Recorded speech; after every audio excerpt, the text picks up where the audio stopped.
Peter Pan by J.M. Barrie. Narrated by Andrew Jackson. Chapter 1. Peter breaks through. All children, except one, grow up. They soon know that they will grow up. And the way Wendy knew was this. One day when she was 2 years old, she was playing in a garden, and she plucked another flower and ran with it to her mother. I suppose she must have looked rather delightful, for Mrs. Darling put her hand to her heart and cried, "Oh, why can't you remain like this forever?" This was all that passed between them on the subject. But henceforth Wendy knew that she must grow up. You always know after you are 2. 2 is the beginning of the end. Of course they lived at 14, and until Wendy came her mother was the chief one. She was a lovely lady, with a romantic mind and such a sweet mocking mouth. Her romantic mind was like the tiny boxes, one within the other, that come from the puzzling East. However many you discover, there is always one more. And her sweet mocking mouth had one kiss on it that Wendy could never get, though there it was, perfectly conspicuous in the right-hand corner. The way Mr. Darling won her was this.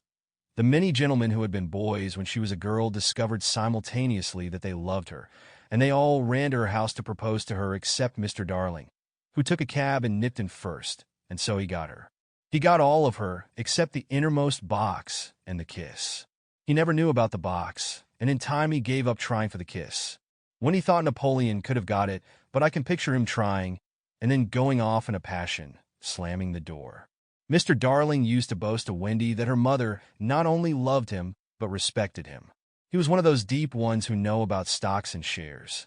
Of course, no one really knows, but he quite seemed to know, and he often said stocks were up and shares were down in a way that would have made any woman respect him.